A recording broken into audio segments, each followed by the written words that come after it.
Hello everyone, my name is Andrea Chisholm-Anglin, and today we'll be having a candid conversation with a very special individual. For some persons, she is the God-fearing lady you go to when you want to get anything church-related done. Whether it's to plan a program within the Seventh-day Adventist Church or to display her skills as choir director extraordinaire. For others, she's a mother, daughter, wife, and just a person who places family front and center. She's also a media and communications consultant. And today, she'll be adding another title to her list, author. I'm talking about my very good friend, Adiese Jonas-Murphy. And this is her book. It's called I Shall Prevail, a devotional journal to help you find faith and joy amid painful circumstances. Listen, I have read some of these pages and I can tell you it's a masterpiece. It's one thing to hear about something, but it's quite another when you have to read the story that chronicles the journey, and then you also have moments of reflection. Adiese, thank you so much for speaking with me. How are you doing? I am good, and it's a privilege and pleasure. My friend.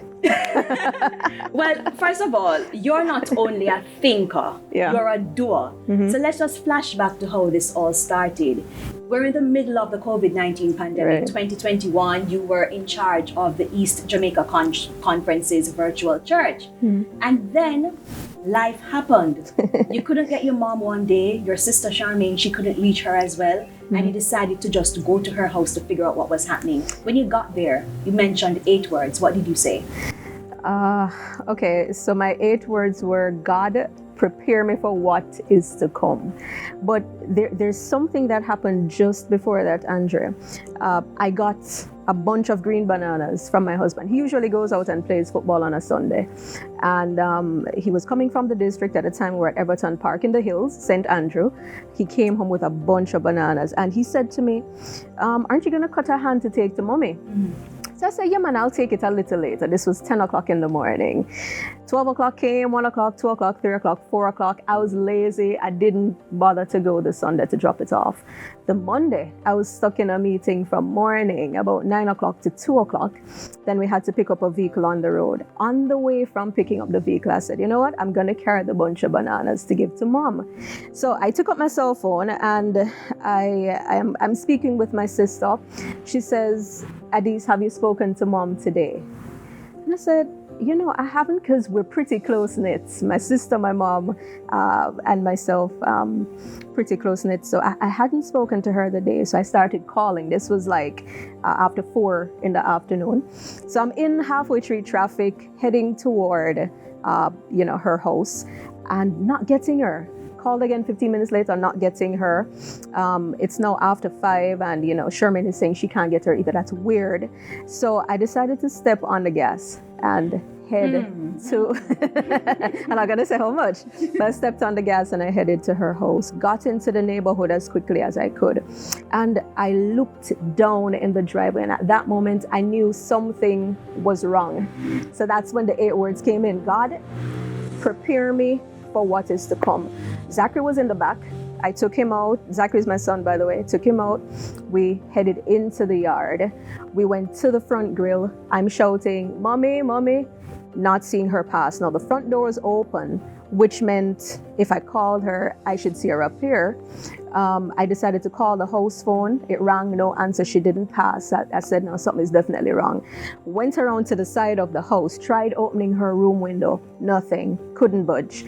Went to the second window at the side of the house, tried opening it, couldn't budge. Went around to the back of the yard, and that was when I had an out-of-body experience, traumatic, very, very traumatic. I saw my mom on the ground, her entire right side cut up. just lying there, couldn't move. And of course, my response was to scream. So I am. Rohan and Kerry came over. That's when Rohan and Kerry came over. So They're the neighbors, by the way. that's right. So they heard my scream, they jumped out, they came out, and Rohan jumped the fence same time. I ran toward my mom. In this time, Zachary was now standing by himself, ran toward her, recognized that her eyes were open, so she was alive. I'm calling her, tapping her. She's not able to move. She's disoriented. So Rohan was with her at this time. I ran inside for her bag, her health card, everything, money that she probably would have had. Came back out, still nothing. Rohan at this time lifted her, and I said, let's get her to the hospital now. And you went to the Andrews Memorial. We went to the Andrews Memorial Hospital. So that's how it happened.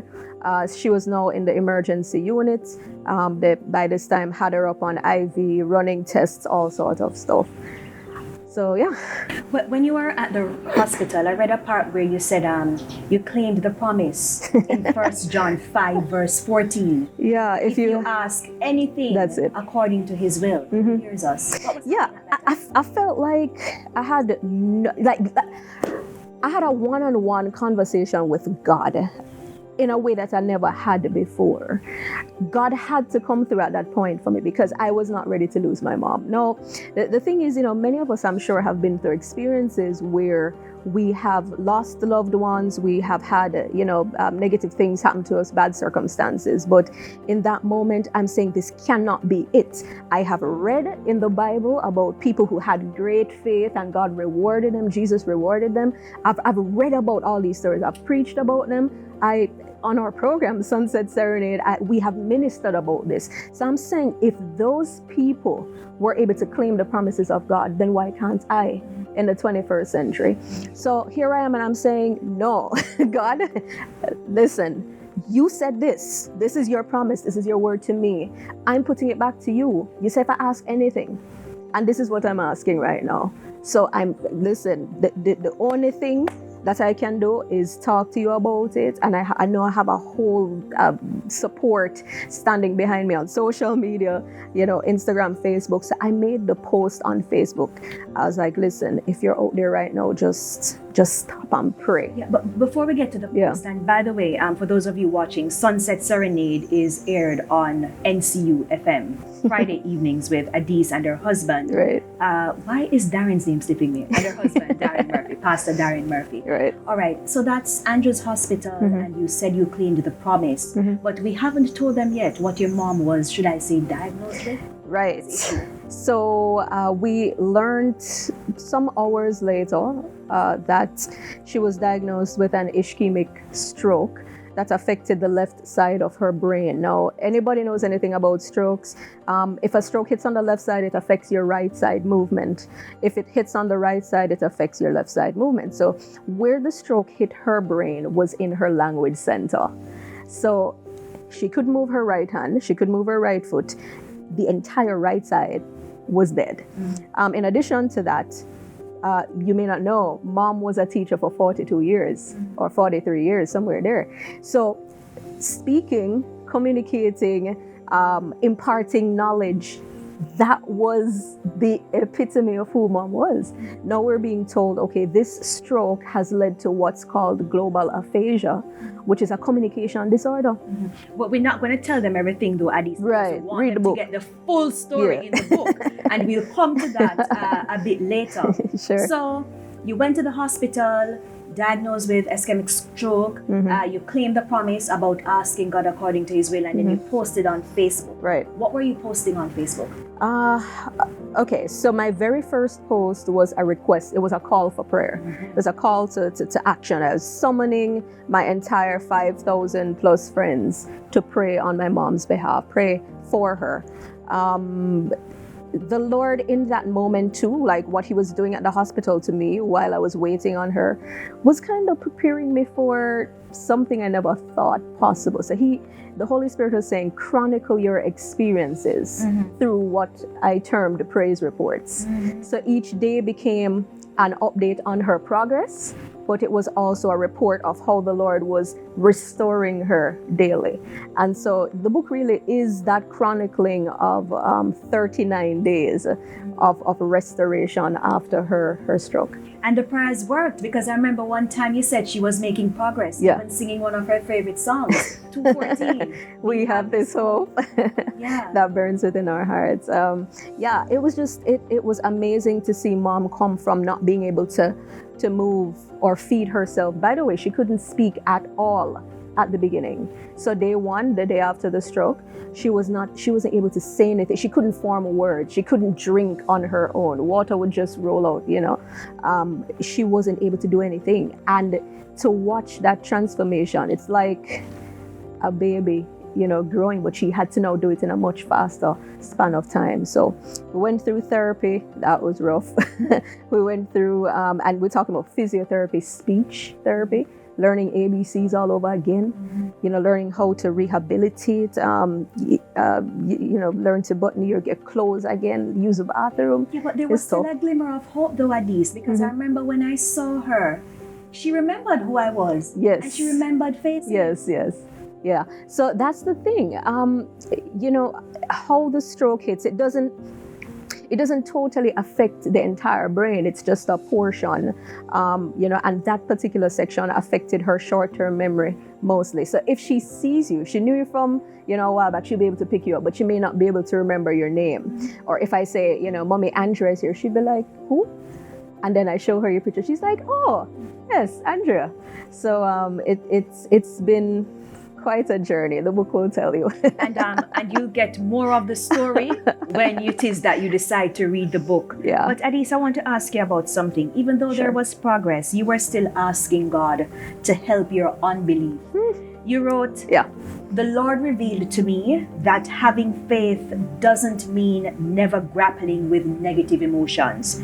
It is rather choosing to believe that God will show up without seeing the probability. What a potent word, or potent set of words, I should Listen, say. of all the quotes that you took from the book, you pulled that one. And I laughed because faith is, it's been a subject of discussion in my life for quite some time. What is faith? Where are you on the continuum of faith? And it's a question that each of us as believers, we ask ourselves from time to time. We say we believe in God, but how much? How much do you believe in God? When you're tested with trials and tribulations, how do you respond in faith to God? And that was this journey that I went on. So I'm saying, there are days when I felt like, yes, God was coming through and I saw the glimmers of hope, as you said, and I was on top of the world. But then there were other days I didn't see progress as much, and I'm like, God, you know what you do? So it's like this topsy-turvy, wavering situation. And I really had to bear in mind that faith is not about how I feel. It is not having a good day or a bad day. It is not saying, okay, I believe in God, but when something goes bad or wrong, I don't believe in him anymore. Faith is believing even though you can't see. And that was my test. I claimed a promise from God's word, and he had to come through. I couldn't see it. I couldn't see how. I didn't, in my humanness, I didn't see how it was possible. You also had to claim faith when you were faced with those financial difficulties. Oh, turning wow. into a hustler. Listen, man, a dried up stream and a hustler. That's a chapter you need to read. But the long and short to that is, a medical issue like this really does cause your pocket to bleed from time to time, and if my father passed away a couple of years ago, about 4 years ago, so it's just my sister and myself, and we are now trying to do what we can to make ends meet. So physiotherapy, just calculate with me, one session of physiotherapy, well, we got it at a deal still, but it was just under what was it? I don't remember. Okay, somewhere in the thousands, right? Enough money. Yeah. And then speech therapy, I can remember that one. That we're looking at least 16.5 Per session? Jamaican dollars, $16,500 per session. And mom would have probably about 2 sessions each week or 3, somewhere there. So if you calculate that over a period of a year or a year plus, then you understand. And that's just one part. You don't count medication yet. You don't count her doctor's visits. You know, it was an expensive time. So I'm like, yo, no. Did I just say yo? Anyway, I'm like, God, show us what to do. So at that time, Andrea, I stepped out of my comfort zone and I was introduced to fruits. And I just say, you know, I'm going to sell them fruit here like I never sell them before. And I remember one occasion, should I go there? Your choice. I remember one occasion where I went, to sell a particular lady some fruits. I walked up to her and her window was up and, I was beckoning to her to wind down her window. And I had the fruits there for sale in front of her and she when I tell her that, it was the most embarrassing situation. She drove away. She don't have nothing to do with me. And I was like, oh my gosh. So this is how it feels to be rejected. No, I mean, I'm working an 8-hour job, but I would get up at 5, start my days at 6 on the road trying to sell, and then go to work and then work. By the way, I'm in charge at this time of the virtual church. And you still had your music coordinator? I still had my music directorship duties, and I'm working, and I'm there on a Sabbath, and I'm supporting my husband in ministry, and at the time, Zach was what, 2 or 3? Between 2 and 3. And if you know anything about toddlers, it's hectic. And so selling before work, selling after work, it was crazy. But I thank those of you who supported during that time, even though you didn't quite understand fully why I was doing it. But the fighter in you came out, because even though you were rejected from that lady, what did you do after? I just jump in the car and just find somebody else to sell. That I think the indomitable spirit of which you speak is definitely a part of my mom's character. You'll find it shining as you read the book. All right, so you went through all of that and you decided to write. Why? I did not decide to write a book. I decided to chronicle praise reports for Facebook. So that's what the book started out as, just praise reports. And I recognized sending it out. I used to send it to different groups, my shepherdess group. Hello, shepherdesses. Shepherdesses are the people in the Adventist church, the wives of the husbands of pastors. Right, yes. Wives of the pastors and those in ministry. That's correct. Right. Send it to them. I'd send it to different groups. My work group, at the time, EJC, different groups. And people were so blessed by it. Persons were saying, you should put this in a book. But flashback, I was at UA when I was doing my undergrad degree, and I did a course called West Indian Autobiography. The lecturer said to me, it was a friend reminding me Sunday gone when she saw the book launch flyer on a status. She said, you remember in class, the lecturer said to you, have you considered writing a book? And you shrugged it off. So I vaguely remember, but she saw some potential in me that I didn't necessarily see. And you also started an autobiography one time, didn't you? I did, but then I was like, this formal writing thing is not for me. But this time around, I had no choice. If God could pull my mom through the way he did, then the least that I could do is to declare his glory through writing. And I think he pushed me in a direction that he always wanted me to be in, but I was just always running away from. Looking at the book, after every chapter, we recognize that there's an activity. Right. For example, persons have to answer some questions.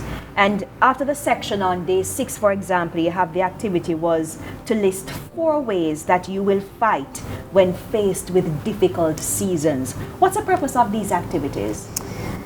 So it's integrally interwoven into the objective of the book. The objective of the book is not just to present a story, a captivating, emotionally gripping story, but it is also to get each reader to recognize that in the midst of life happens.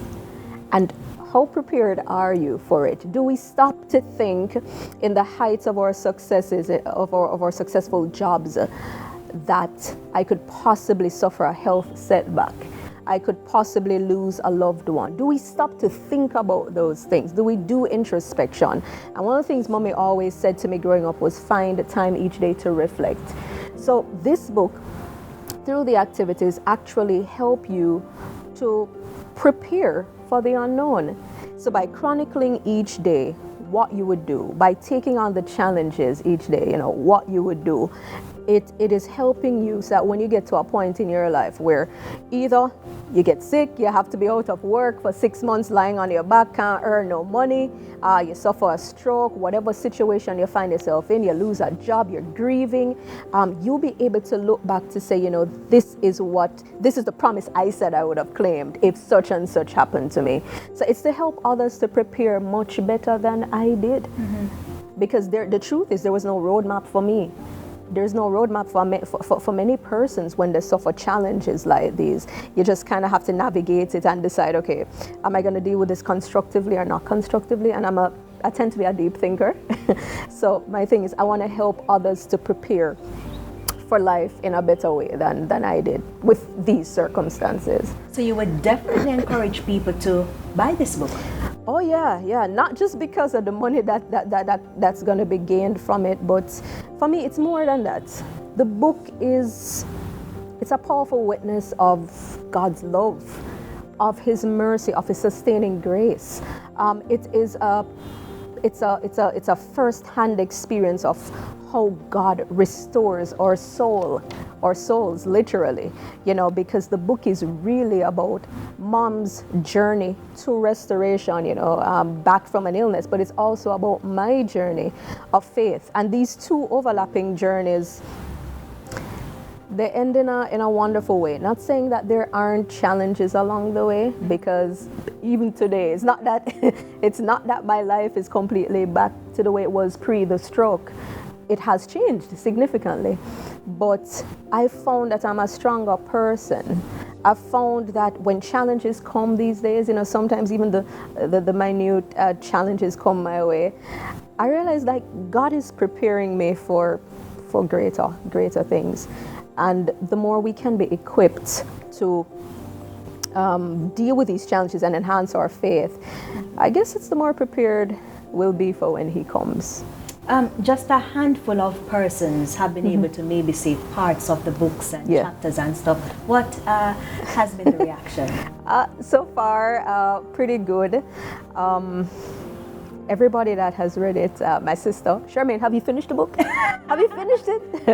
But so far, pretty overwhelming. And it's quite relieving, honestly. And I say relieving because I was scared to write a book.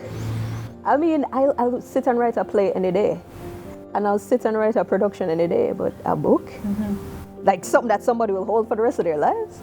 I didn't think I could do it, but it's never ever about me, and I want to, in this moment, encourage those who are viewing this recording.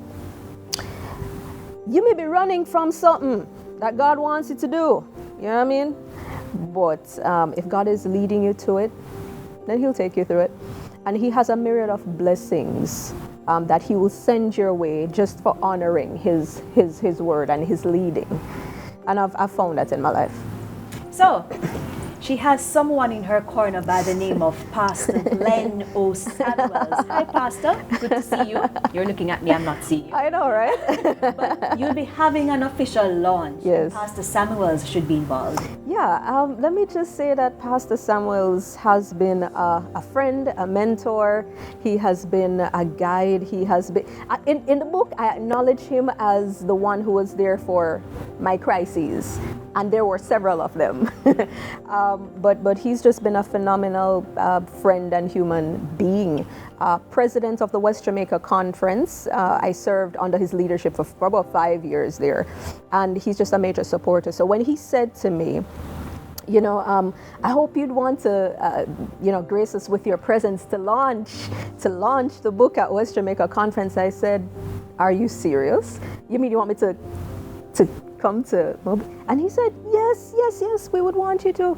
Mobile loves you. Yes, they do. West Jamaica loves you, and I was really honored. So I'm thankful for that. The launch is December 31 this year, 2022, last day of the year. Why the last day? Well, start the new year right. Start it on a faith journey, and looking forward to seeing the Montegonians. My son is Montegonian, you know. I am Montegonian too. So I'm looking forward to the launch. Just come out and we'll have a good time. So you'll be heading to West Jamaica Conference to launch the book. Correct. So where will the launch be held? All right, so it's actually in the Noel Fraser Auditorium. Those of you in West Jamaica, you know it quite well. It's the auditorium right there at West Jamaica Conference. It should be at 4:30 in the afternoon.